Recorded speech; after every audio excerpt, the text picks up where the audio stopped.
Hey, Canucks fans. With last night's loss, the team is actually closer to winning the lottery than they are making the playoffs. I'm Canuck Clay, and this is my Canucks take on the one take.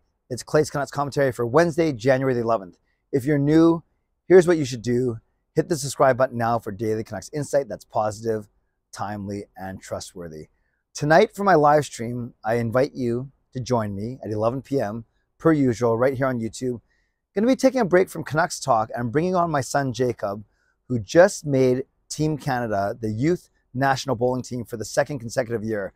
He's off to Peru later this summer. He's also bowled 2 perfect games in the past week. So I want to bring him on. I want to congratulate him, give you a chance to congratulate him, pepper him, ask him questions about his experience in Montreal, about what he expects to happen in Peru. And yeah, you can pepper him with Canucks questions as well. I just have no clue what kind of answers he's going to spit out. So I hope you join me tonight at 11 p.m. for a different type of live stream. Had a lot of fun bringing Kayla on New Year's Day. Sean's been on many times before. I know many of you are still clamoring for Gail, and tonight it will be my son, Jacob.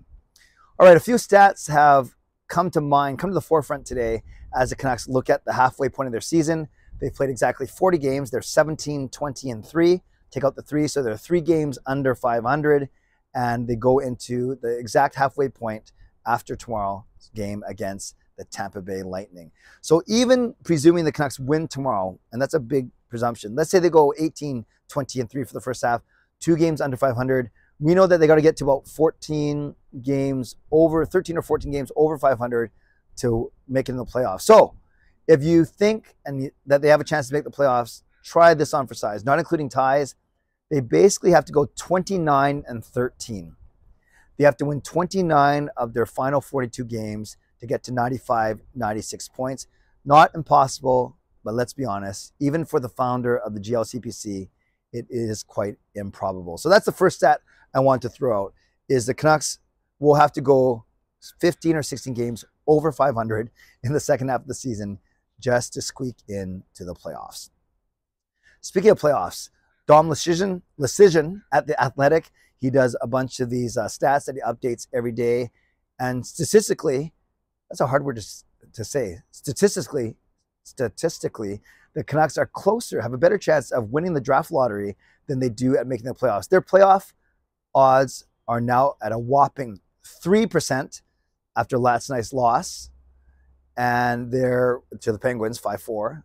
And they're odds to win the draft lottery are now, if the season ended today, are now at 4%. So 4% chance to get Connor Bedard, 3% chance to make the playoffs. And once you make the playoffs, who knows what's going to happen. So that's why more and more people every day are climbing aboard Team TANK. You guys know I can't say it, but I also recognize that it would be one way to speed up the rebuild a little bit, even though I haven't been a big advocate of teeing in the past. Here's another stat that's born from last night. The Canucks blew another multi-goal lead last night. It was a 3-goal lead in the first. They had a 3-goal lead 7 minutes in the game. They blow that, they lose. That's the 8th time this season that they've blown not just a 1-goal lead, a multi-goal lead. So 2, 3, maybe even 4 goals, but more than 1 goal, multi-goal lead.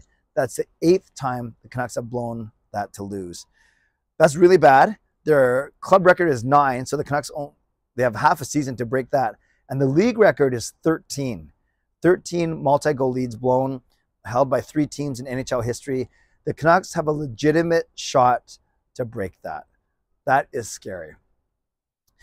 Question for you. Why do you think the Canucks have so much trouble holding on to leads? And this is a legitimate question.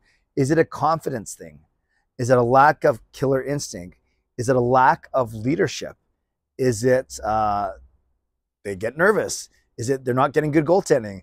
Is it they don't have enough, I think I said lack of defense. That's kind of the one I'm leaning towards. But tell me, why do you think the Canucks is it coaching? Why do the Canucks have such a problem holding on to not just leads, but multi-goal leads? Put that in the comments. I'd love to read, react, or imply for sure. A couple other stats. In their 40 games, the Canucks have given up 5 goals or more in 18 of them. Basically, in half of their games, they're giving up 5 goals. Now, unless you're scoring 6 goals a game, you're not winning. That's why the Canucks have a record that's under 500. just imagine giving up 5 goals a game where other teams give up 1, 2. Other teams are shutting other teams out.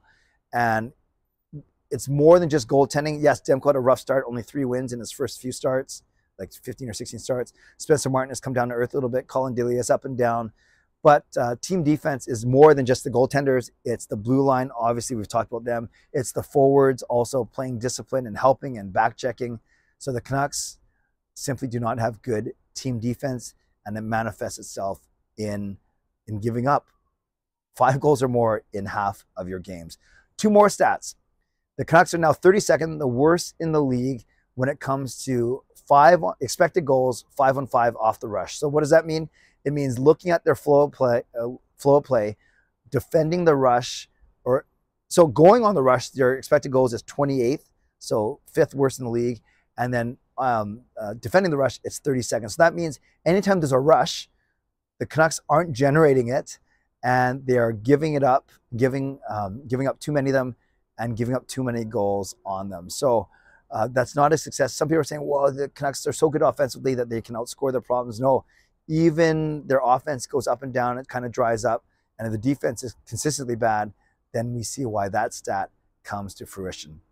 And finally, by giving up 2 power play goals last night, the Canucks penalty kill has dropped under 68%.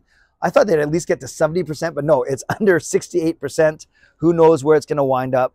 But when the opposition is scoring 3 out of 10 times on the power play, that is simply way too much. So I've rattled off a lot of stats, along with asking you why the Canucks give up so many multi-goal leads. My other question is, which stat of these really sticks out to you? I started off with the fact that the Canucks have a 4% chance of winning the lottery and only a 3% chance of making the playoffs. No, I started off with the Canucks have to go 29-13. So I talked about 16 games over 500. That's one stat. They need to do that to get in the playoffs. I talked about having a better chance of winning the lottery than making the playoffs. I talked about 8 multi-goal leads that they've given up. I've talked about penalty kill of under 68%. I've talked about the worst expected goals 5-on-5 against the rush. And there's one other stat I talked about, but I'm sure it wasn't a good one either. So of all those stats, let me know which one really sticks out to you. Which one do you think really encapsulates why the Canucks are having such a tough season? Don't forget, tonight, 11 p.m., me and my son Jacob on my live stream. I hope you can join me for some lighthearted conversation and some fun and a break from all of this Canucks talk. As always, shout out to my sponsors, Perform, Transform, Personal Training, Weight Loss, and my primary sponsor, Advanced Seed Experts Real Estate. Should have done it in that order. Let's try that again. Shout out to my sponsor, Advanced Seed Experts Real Estate, and Perform, Transform, Personal Training, Weight Loss. Thank you, legendary Lucas Gates, legendary Justin Credible, legendary Andrew Chang, Hall of Fame and franchise members, and thanks to all of you. I appreciate you watching and thank you for your support.